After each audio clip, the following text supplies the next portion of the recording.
Welcome to Liberty Free to Be, the podcast that celebrates women finding their voice, their confidence, and their own version of freedom. I'm your host, Rachel Peru, speaker, model, storyteller, and a champion of showing up as your most unapologetic self. Each episode, I sit down with incredible women who share the real, powerful, sometimes messy stories that shaped who we are today. So settle in. This is your reminder that you are free to grow, free to change, and free to be fully, fabulously you.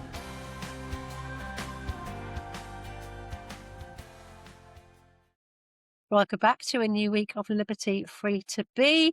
It's been another great week and lots going on. I've got lots of body confidence speaking events coming up, which is very exciting. Progress on my swimsuit has been heading in the right direction. So I'm just about ready to sign off my first prototype so that I can start talking to manufacturers.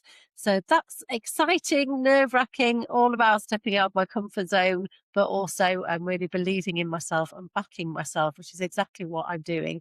And that's what this week's guest conversation is going to be all about.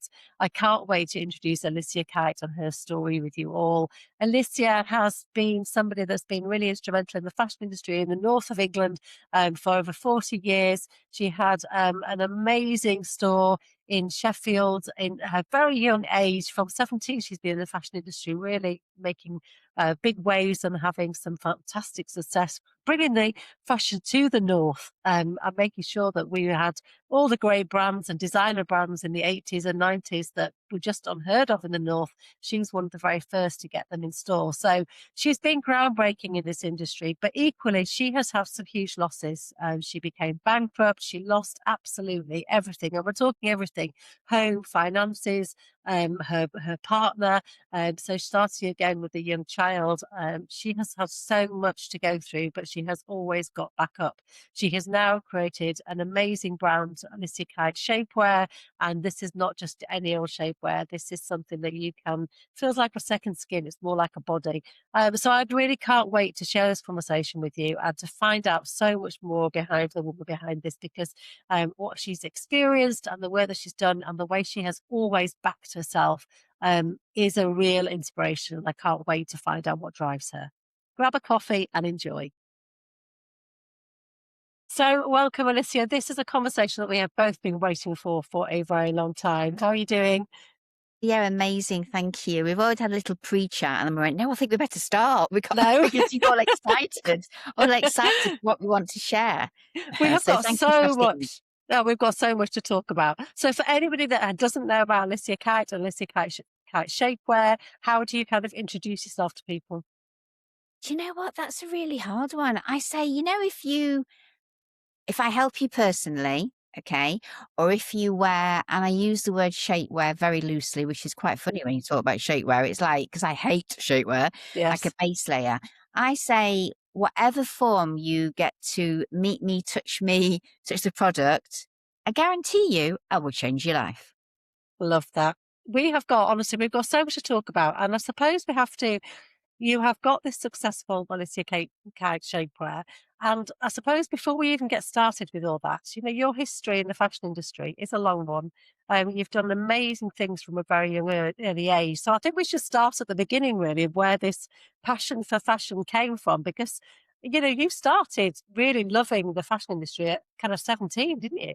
Yeah. So I went, well, again, this is something I want this whole thing to be inspiration for women and also for children as well, for your Yeah. kids, because I am dyslexic. Okay. So when I went to a grammar school, I think 'cause my father paid for it. I think he paid for me 11 plus. So I got there, and when I got there, they were like, "Why are you here?" Because I'd not got a clue. But they said to me, "You are like different." I went to an all girls school. They said, "You're different from everybody else." And to be fair, I was very different. And my first kind of entrepreneurial kind of started when I was about 12, when I saw all the girls sneaking off out to get to the local little shop to buy sweets, okay, and biscuits and everything. And I said to my headmistress, right, this is ridiculous. I said, I'm watching everybody sneak out and get biscuits and cake. Well, they shouldn't be. I'm such a, honestly, when I was about 12, I think I was about 40. And I said, we should have a tuck shop. Why don't we sell cakes and biscuits and sweets or whatever? So when I was 12, I had a macro card. And once a week, we had a tuck shop to raise money for the school. And then I was never good at sport, honestly, all that cold and my body was not built for sport. So when it was sports day and everything, I used to run the sell coffee and drinks to the parents and to the kids. So my entrepreneurship started back then. And then because I was in the first year twice, because my headmistress, they should have got rid of me, right? But because she said to me, you've got something different, do you want to have another go? Do you want to stay down a year? And I went, yeah, do you know what? I'll have another go. Anyway, I had another go, still not got a clue. And so I did my mock O levels, and then, God, so many years ago, I did my mock O levels, but honestly, I've got a clue what I was doing. So basically, I left without any qualifications.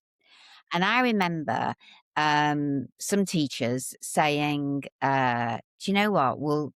Some girls or whatever saying, you're going to end up at a checkout at Woolies. So I went to school at Retford High School, and there was a big Wool's, whatever it's called. It's gone now, isn't it? But Yes. beautiful in those days.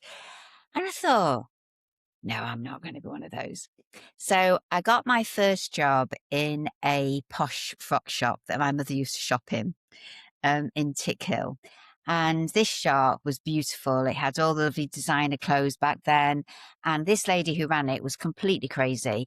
And my main job was to make sure that the fridge was full of champagne, that she drank champagne constantly. And when I Perfect. was about 17, she said to me, you got to go to London and do some buying. And I thought, I've never been to London. I have been to London, but not by myself. And my parents were really good because they kind of said, yeah, if she says you can do it, you can do it. So I went to London, and some of you might remember a collection called Mondi. Do you remember Mondi? Yes. Yeah. Yeah. So Mondi was bought in packs. So basically you just chose the pack. So all the sizing was done for you. You just had to make sure that you were choosing the pack that you thought was right for your customer. So that was my first trip as buying. And then I met this guy who was Steve, God bless him, who was 13 years older than me. So he's like my first boyfriend. And so I was 17, he was 30. And he obviously kind of watched from this posh frock shop. And then he said, do you want to open a shop? And I said, well, mind. I mean, when you thought back, he must have really believed in me or Yes. something, but he loved clothes. So we opened a shop in Sheffield. Now that was not easy because in my day, it was all about London, darling, Yeah. London, darling. I think it And still is a so, little bit. well, do you know what? It so is. I was talking to someone the other day and they went, where do you live? I went, not in London, actually. Yeah. And so we were knocking at all these doors of brands that we wanted to sell. And they were like, no, you'll never sell it. No. I'm sure I often wanted to go with a flat cap and a whippet because I think maybe the thought would fit in then. But yeah, so no, they said, no, not to under the door, no. And then Escada, do you remember Yeah. Escada? These Yeah. are really old brands, guys, but I'm sure some of you remember them. Yeah. Escada said, yes, we will supply you. And then once Escada said yes, Max Mara said yes. Okay.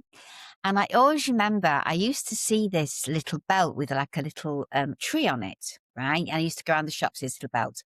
And I thought, I'd like to sell those belts and those bags. And it's got a little tree and it's called mulberry. So I remember talking to the agents and going, where's mulberry? Because I think we could sell mulberry, like the handbags, like the belts. They went, mulberry?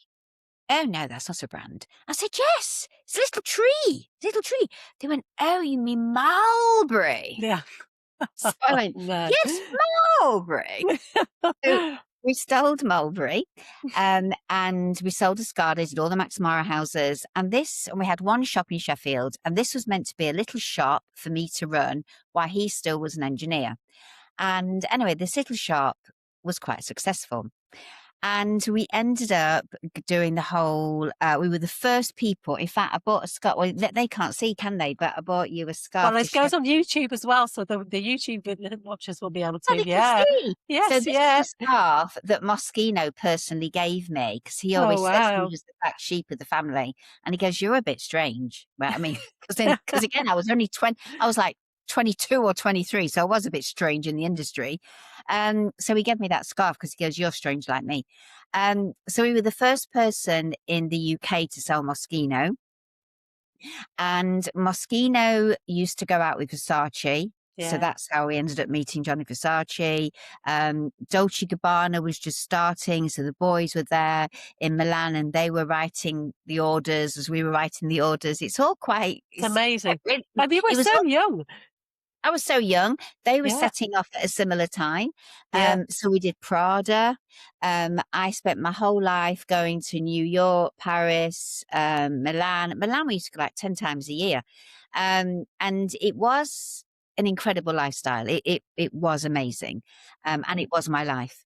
And we were always on the front row because we were big buyers. So we're talking now probably about 87, 88. So Yeah. my budget was 500,000 a season. So we Wow. had 5 shops.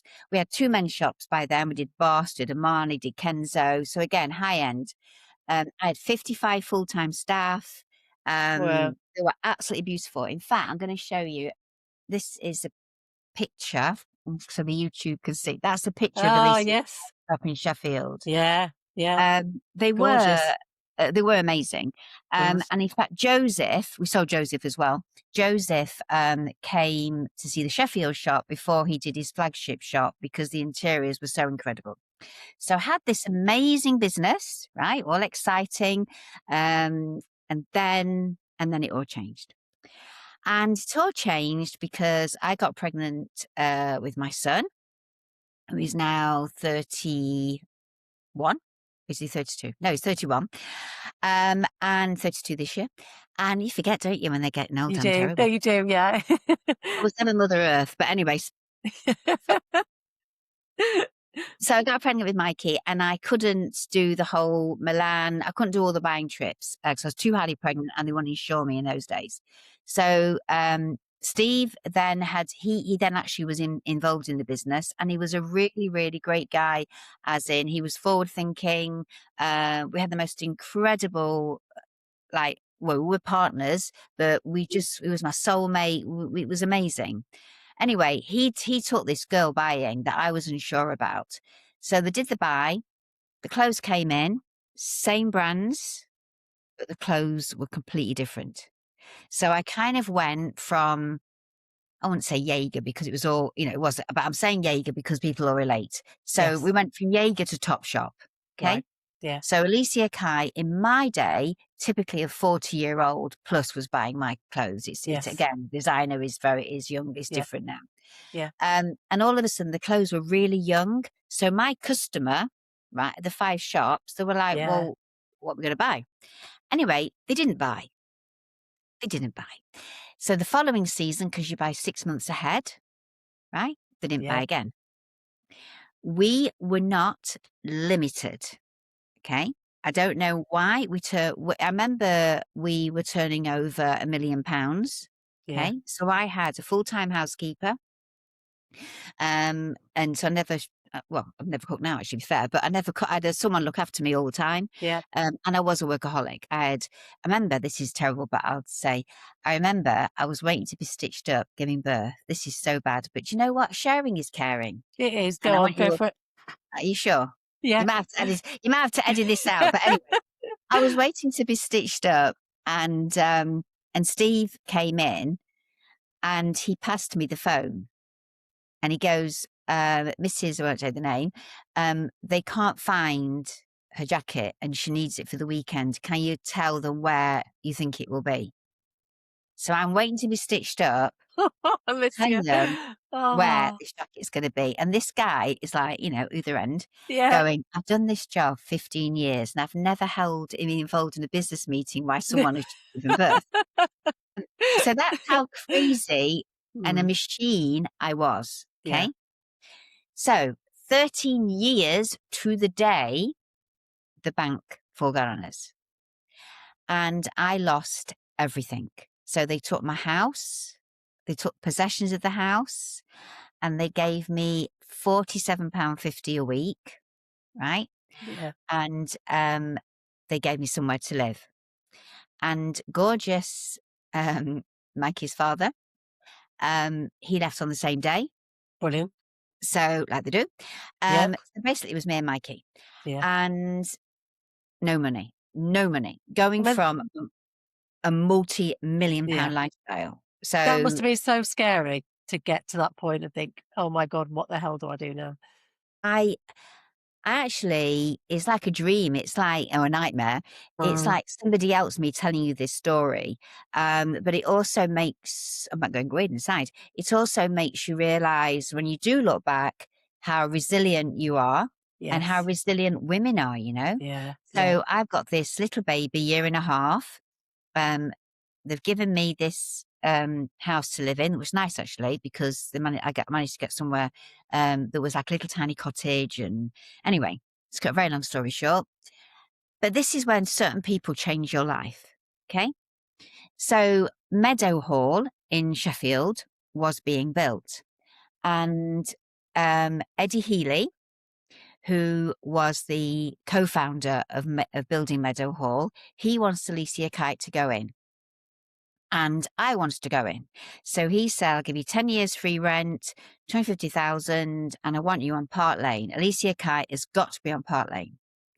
So, but Steve wouldn't. He goes, no. And I was not a businesswoman back then. I was Yeah. just an incredible buyer, an incredible staff organizer, and running all the shops, you know. Yeah. I was not the businesswoman. So he goes, I said, he won't. He said, we're in Sheffield. And I was like, well, we're on the south side of Sheffield, or north side of Sheffield, and it's Meadow Hall is not Sheffield. But he wouldn't. When I went bankrupt, Eddie Healy tracked me down. And I said to Eddie, do I owe you money? And he said, why? I said, because I owe everybody money. Because I didn't even know. Everyone could just get me to sign these things. And he said, no, you don't owe me money, Alicia, but you need to come and see me. He says, can you get your mummy to bring you? And I said, yes, she'll bring me. She'll bring me. Anyway, I met him and he met me outside Warner Brothers. And he said to me, I don't get emotional now, but he said to me, Warner Brothers went bankrupt. He said, you have such a talent. I don't know how you're going to do it, but you must never stop doing what you do. Wow. So that man did change my life Yeah. because I came back to Nottingham and I thought, well, that's all well and good, but I've got no money. So what am I going to do? So I thought, do you know what? I'm going to ask some customers if they've got any clothes that they don't want and see if I can sell them. Okay. Now, this is all, honestly, it's like a full circle. What comes around goes around. It's Yeah. so in trend now, pre-loved. Yeah. This is back in, I don't know when it is. It's now, we're now talking about 95. No, about 96, 97. Right. Yeah. So, my mummy guaranteed this shop for me, this little shop out just outside Nottingham that was dead cheap. And my wonderful customers started giving me these clothes. And they said, Alicia, we don't like this anymore. You can sell it for us. And so I called it Begin Again. And that's how I started in the pre-loved business. Okay. But while they're bringing me these clothes, they are getting no money for them. Okay. So I thought, this is ridiculous. They're really fabulous clothes. And I don't see why you don't like them anymore. Yeah. I am sure that we could do something with them. So they said to me, well, okay, why don't you come and help us? Why don't you come and help reinvent what we have? So that is how the image business started. So I am not a massive fan of co-analysis. That's just me Yeah. because I am about clothes, what they say about you.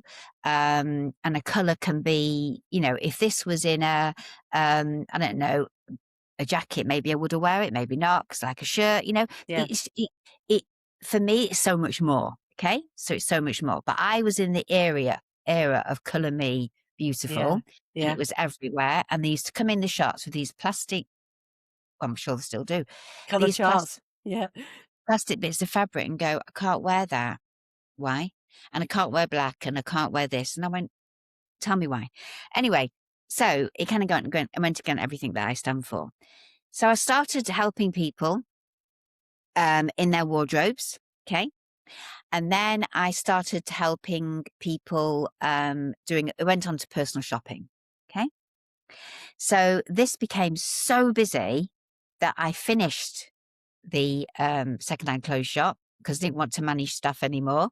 Yeah. Been there, done that, got the t-shirt. Yeah. And so I concentrated on being an image consultant, stylist, whatever, and taking them shopping.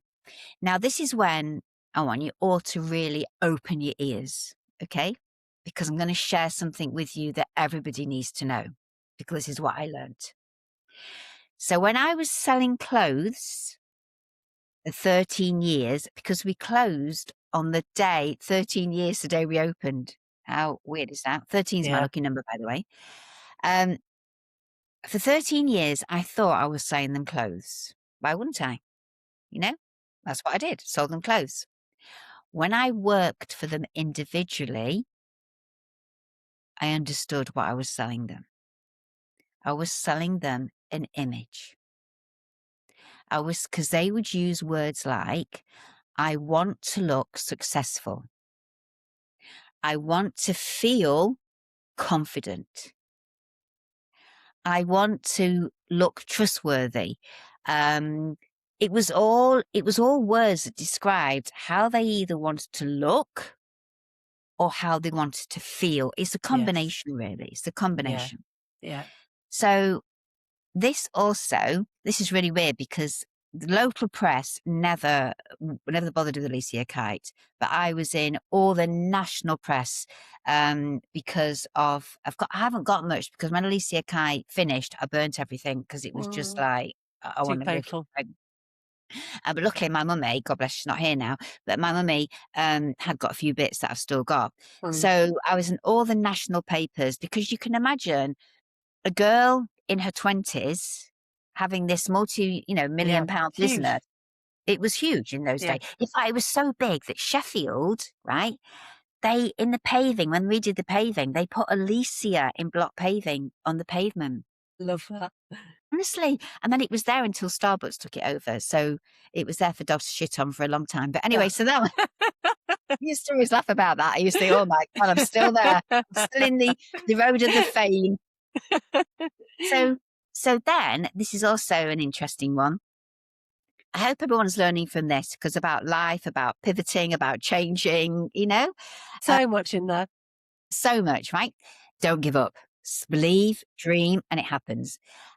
So on this one day, I helped this woman and I did her, her children, her husband. Okay. And I don't really need to drink because I'm a workaholic. And back then I certainly was a workaholic. I want a drink of water. And so she goes, Lucy, we're going to Harrods. I'm going to get you a drink in Harrods. Can you wait? And we're in Chanel and she just spent like 20 grand in Chanel, right? So yes, I'll wait. I can wait. I can wait. So she took me to the toilet in Harrods and she gave me a drink of water out of the water fountain. And I looked in the mirror and I thought, no, I ain't doing this anymore. I think Mm, there was a swear word involved. yes. And I thought, no, do you know what I'm going to do? I am going to teach Joe Public the power of their image. I'm going to teach Joe Public that it's not fluffy fashion. It's not the latest Prada handbag. It's about what you see is what you believe. Yeah. What you see is how you project yourself to yourself. Yes. Absolutely. Yeah. So I had got Mikey by then. I wasn't married, but I was with my husband, but I wasn't married. And Mikey was at private school because that was my aim, that one constant in his life, and it's Mikey's father, this is between us and everybody else now, but he never gave me one penny towards him. Um, Obviously, there's a lot of women out there that go, really? What a Yeah. surprise. Yeah. So anyway, I wanted a constant for Mikey. So I decided my constant, because I didn't know where I was going to live at that time, would be private school. So my commitment was I would educate Mikey. And so I came back and Gary said, you have to do it. You're a single mum. You're responsible for Mikey and nobody in Nottingham will pay you. You've got to stick to your wealthy London, whatever clients. And I went, no, I'm not. I know that what I'm going to share, everybody needs to know. So I reinvented myself. And it was really hard because the clothes that on my back were all expensive because that's the only thing I had, right? Because of my shop. Yeah. I remember going and buying some Zara bits when Zara first opened. So I was a bit high, and I'm very high street now, but I was a bit high street just to make myself fit in. And I know someone who will be listening to this eventually, and she's the most incredible woman who is still massively part of my life. And her name is Sam Baker. Okay. So again, we all know as women, we have women that come into our lives, and you are one of those, Rachel, because we're both on the same journey. And now Yes. you've met me and your amazing swimwear that you're going to be incredible. I am on this journey with you because you meet women and people that you are meant to meet at a certain time. Yeah. I And really believe that. I really believe it. And Yeah. those women are your massive supporters, okay? They're the ones that are behind you when you need to have somebody behind you that you trust. And that's something that I think if I want to shout to women, we need to do this more. Okay. We need to be more supportive with each other. It is not a competition. Yes. We are incredible. And supporting each other is something that is the best feeling in the world for the person who you're supporting and the person that you're helping. It is the most amazing feeling. It's a win-win. So this lady is called Sam Baker. This is my first one, called Sam Baker. And Sam had seen a little card that I put up in a David Lloyd gym about I could help you with your wardrobe. Yeah. So I went to see her, and it was the first time that I realised that George wasn't Armani, it was Asda. And it was the first time that I'd seen a wire coat hanger apart from, I don't think I'd ever seen a wire coat hanger because I always my clients went to posh dry cleaners and never had wire Yeah. coat hangers. Yeah. I've never seen so many clothes in my entire life. I had never seen how someone could treat their clothes, right? Shoved in the wardrobe, filthy. Sorry, Sam, this wasn't filthy, but shoved in. Terrible. And my world was about buy less, buy better, take Yeah. care. And so that's why I'm obsessed with wardrobe maintenance. You know, I'm Yeah. obsessed with. So Sam was my first ever high street client, and then so the next story where Sam is also involved um, is I got so busy doing it in my way that the incredible Kim Morgan came into my life. Okay. So when I met Kim, again, it's a long story, but I try and cut it short, but this is about inspiration. Um, Kim was a life coach, really. Okay. We're talking 26 years ago. And I met her very briefly and she employed me. And she said, I want to be a business coach. That's what I really want to get more into business coach. And I thought to myself, really? In your scruffy cardigan? This is between us, but Kim knows I say this. This again is 20 odd years ago, right? And then she goes, no, I don't want to be a business coach. I said, well, okay, tell Matthew, what do you want to be? She goes, I want to have a multi-million-pound coaching business. I went, do you now? Kim has got a multi-million-pound Yes. coaching business. Yeah. And the reason I talk about, I mention Kim is because I was doing what I was doing, and Kim said, "You need to train people." And I said, I'm dyslexic. How can I train people?"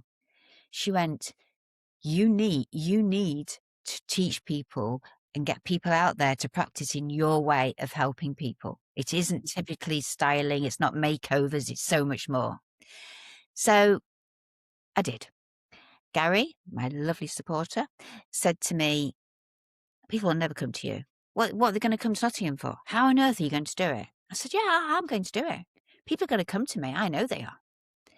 On the first one that I did on my kitchen table, I had 13 people, 2 from Iceland and 1 Wow. from America, who I'm still in touch with. So then it got really busy doing the academy. So then I turned my garage into an academy.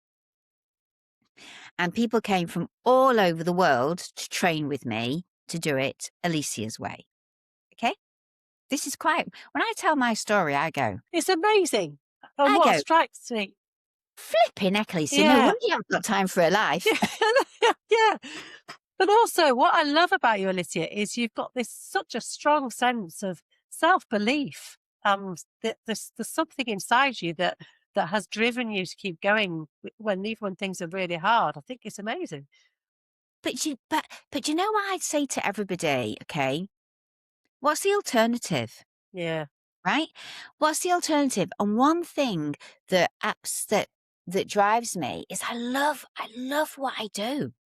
yeah, I my clients, right? They're my world. yeah, That they are my they every time, like I said right at the start, what is it about me? Every time I have a new client last week in London, and she sent me this thing and she went, "You changed my life," right? I don't tell them to say that, but yeah, I am the most weirdest person ever. But if you have me, I change your life. Okay? Because what I share is life changing. yeah. It's life changing. And I see women that lose their confidence over time. Okay? So this is what happens to typical us. When we're younger, a lot of us, it's all about me, me, me, me, me, me, me. Okay? As we've got loads of time. Even if we're not into clothes, it's about me, right? Then we get a job and it's about the job and about me. Then we might meet a partner and it's about the job, the partner, and me. And then children get involved and and then it's about the children, maybe still the job, maybe the partner. Who's that in the mirror? We lose Yeah, ourselves yeah, because we give so much to everybody else. So when I meet somebody, okay, what I hear and what I see can be very different things. Okay. So I shop in people's wardrobes because you have fantastic things, but again, you've yes, forgotten about what you've got.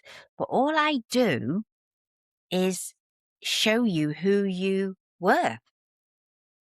And then it is so emotional. The amount of times when I work with someone within like an hour, a couple of hours, they're crying, but they're crying because they go, "Is this really me?" I go, "It was mm, always you. You've got yeah, the clothes here. You've just lost your confidence. yeah, You just yeah, lost your way."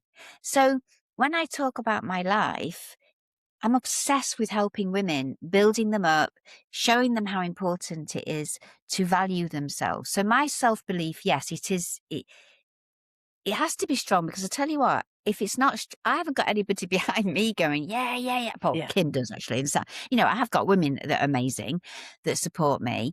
And my customers, again, with my shapewear business, I use the word shapewear, let's call it base layer. Um, they go, "Oh my God, Alicia, I can't tell you how much I feel good in it." Like yes, you yeah, wore it. You were absolutely, yeah, like, yeah, "Ooh." yeah, So, so the message I want to give is if you do something that you love, right? It isn't work, is it? no, it's not. If shit happens, of course I have doubts. Now I'm invested all my whole life savings into my shapewear. And people say, "Why have you done this?" Because I still coach and I still have my private clients, right? And I take new private clients on, but I'm a retailer, okay? I'm gonna have a multi-million-pound business again because I did it once. I'm definitely going to do it again. I hate shapewear. I hate how it makes a woman feel. Why should we pull that stuff on and all fat seeps out of places we didn't even know we Yeah. got it? Yeah. It's so Why should uncomfortable, so restrictive.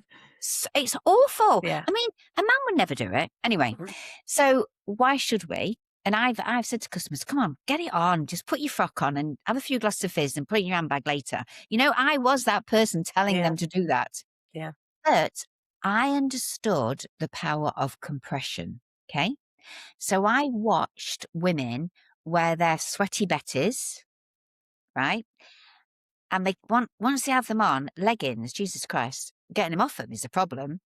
So my base layer is based on athletic wear, okay? Yes. It's based on the feeling that so it's not about a size smaller, it's a size fabulous, okay?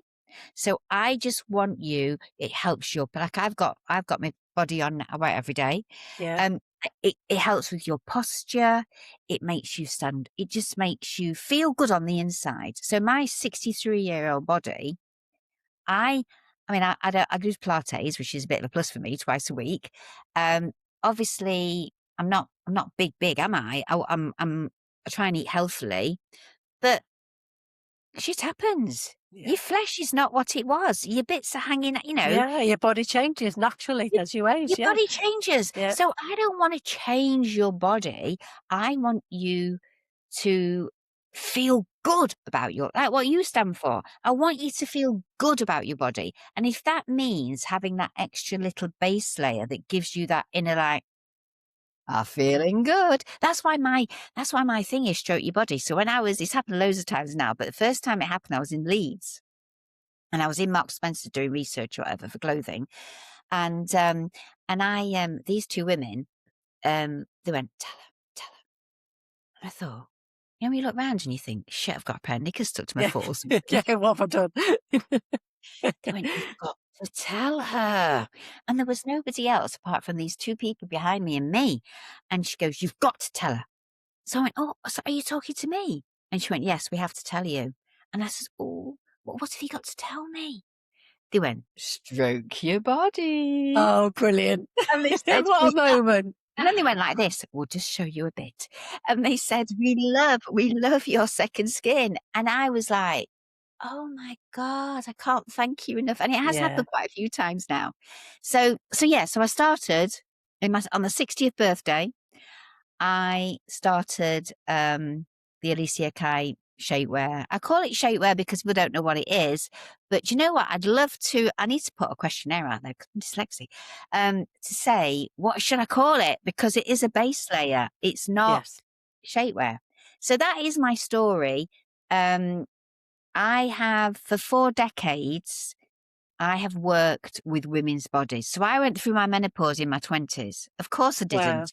But I work with women who are going through the menopause. So when it was my turn, I'm like, oh, I know what's going to happen because Yeah. I've, so I help women that are younger. I go, look, shit's going to happen, but don't worry, you've got me. So when the shit happens, we just do this Yes. because we have to embrace, you stand for this. We have to embrace right now. Yeah, we do because there's no my real belief is that no real change comes from a place of self-loathing.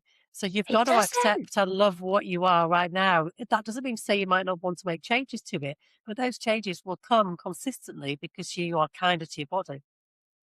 Honestly, everything. That's why I love you. And that's why when the minute I met you, it was like, oh my God, you're in my tribe. Because it's just about saying to women, because you know what we do? So I might say, oh, I love your scarf, right? And then if I say to myself, I love my shirt, I go, oh, I bought it in the sale, right? Oh, and then they go, I love your hair. Oh no, it's waiting to have it cut. Yes. Always. Why? Why Yeah. can't you just say thank you? And if you say, "Oh, you're looking good." "Oh, no, no, no." We it's that compliment was a gift, Yes. okay? So we need to learn to say thank you. It's Yeah. very simple because someone didn't share something for you to go, no, it's a gift and enjoy that gift. Enjoy feeling good in your clothes. So I know, right? I'll talk to all your women out there. You have clothes in your wardrobe right now that you put on and you go, oh, it's all right. It'll do. I'm only going to Morrison's. It'll do. And all day, it'll do. It's all, doesn't matter. It'll do. My clients don't. Not dressing up. If they are going out wherever they're going, they've got a t-shirt that makes them feel amazing. They've got a Yeah. sweatshirt that makes them feel amazing. It's not about dressing up. We only have clothes that make our heart sing. Yes. And that is the power that this does with this. And talking about Kim Morgan, because she is the world to me from Barefoot, she said to me just before COVID, what have you ever done for yourself? And I went, I do. She went, I've known you 25 years, Alicia. I don't know anything that you do for yourself. And I went, I do. She goes, okay, write it down, tell me. And you know what? I couldn't. So she says, right, you know what you're going to do? She says, you're going to do the barefoot course because the way that you practice is not normal. Well, I'm not normal. She said, you practice, you are a natural coach. You understand people, and it is the psychology behind what we wear and how we feel I'm obsessed with. So I went, I'm dyslexic. She went, oh my God, get over yourself. She says, do the course. Do you know what? I did the barefoot course. It changed my life. It changed my life because it made me realize, all these years of understanding the clothes we wear and how it affects us, right? I've taken people, well, I can't tell people who I work for because I'm the best kept secret, but I've taken people from low level to CEO to huge businesses. Mm. I'm like their secret Yes. weapon, right? So I don't talk much about my private clients because it's between us, Yeah. okay? Um, but during the course, it made me realize about my values, about beliefs. Um, it was amazing. It was, even if you don't want to be a coach, you should do the course. And I do practice as a coach, but even if you don't, the course is phenomenal. It gets you to understand you and why you do certain things. So You, I change people's lives, but the barefoot course changed mine. and you never stop learning, do you? You never I stop. love There's it. such a curious nature to you, which I think is really important actually as we age. We just always stay curious and stay up to date, and we want to stay relevant more than anything as well, isn't it? Well, yeah, and learning. Do you know, because I was dyslexic for all those years, this is why I said at the start, please tell your children. For all those years, I kind of was written off, you know. Yes. And it's like, and because those messages were given to me, oh, you don't read, do you? Oh no, I don't, do I? Oh, you don't do that, do you? Oh no, I don't. And then, but early on, I knew that I was different. I knew that my skill was probably visual, and I had different talents.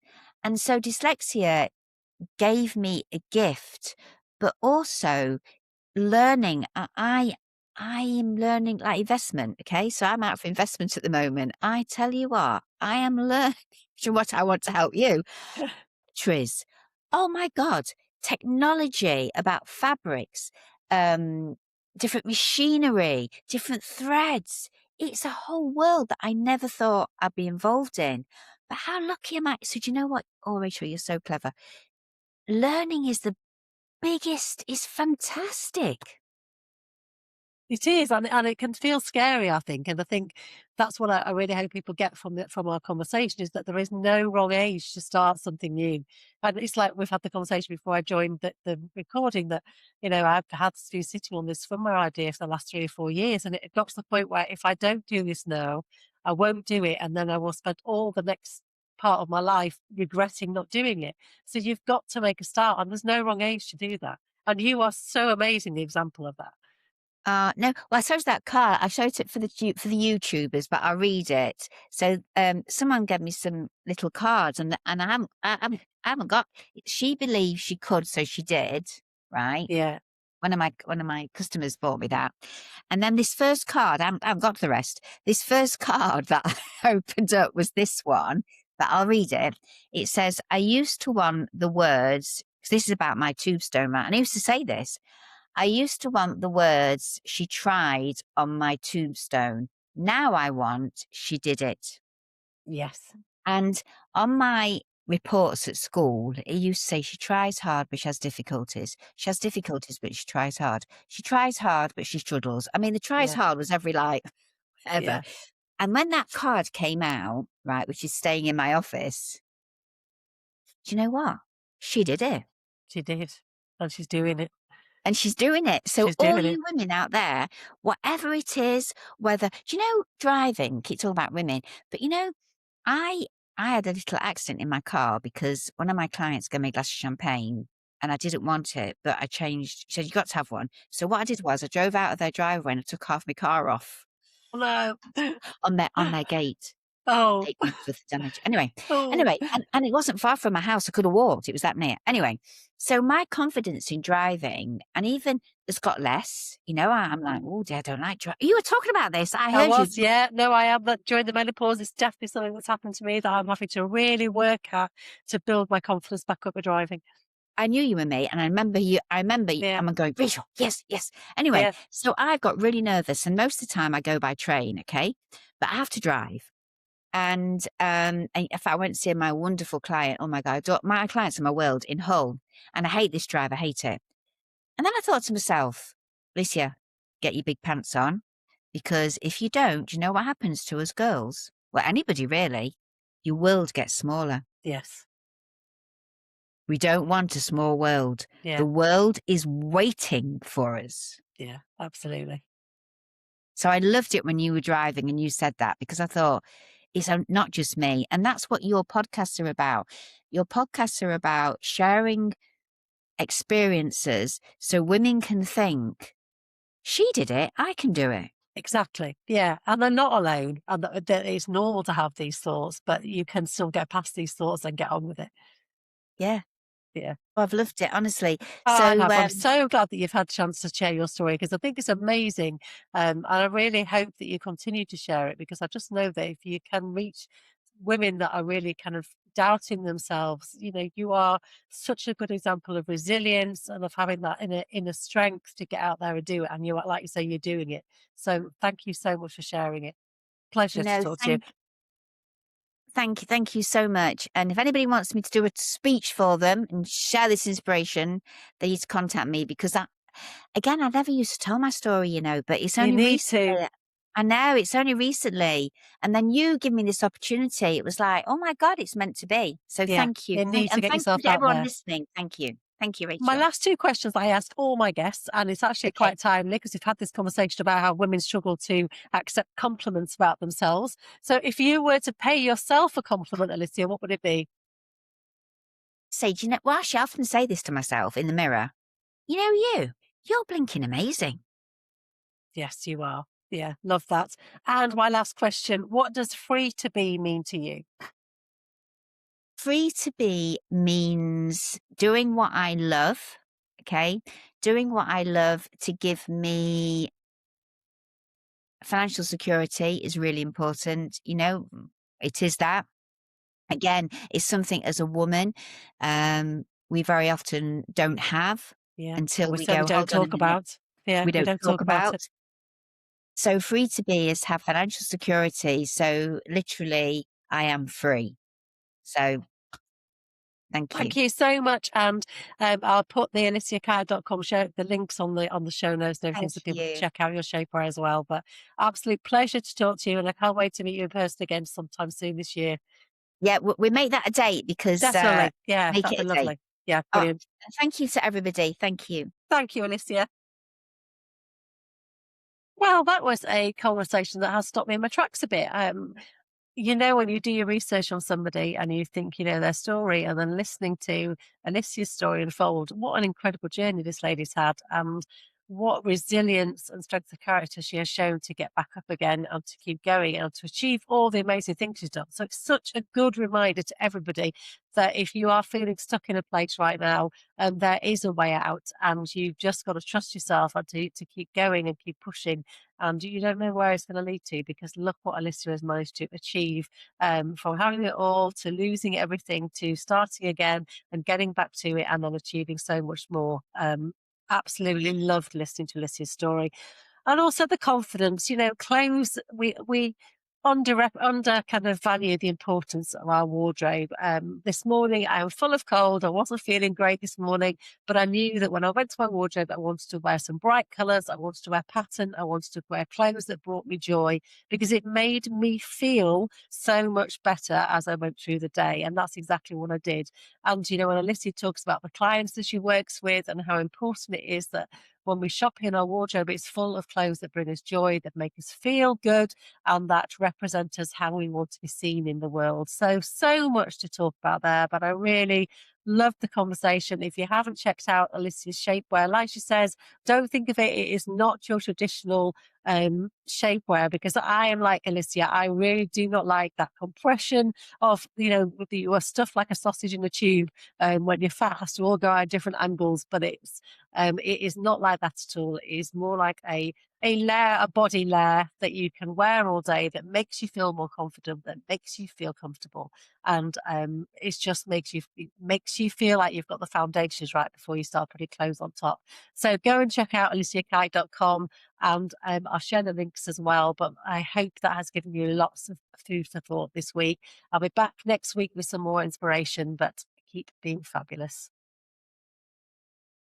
Thank you so much for listening to Liberty Free to Be, and I hope you've enjoyed this week's episode. If it spoke to you, please don't forget to follow, leave a review, and share with somebody who might need a reminder that they are free to be themselves. You can find me on Instagram at RachelPeru1, and don't forget to follow our growing swimwear brand community over at Liberty Free to Be. If you'd like even more connection and conversation, come and join our free Facebook group, the Liberty Lifestyle Hub, where over 300 women are cheering each other on every single day. Until next time, keep being fabulous.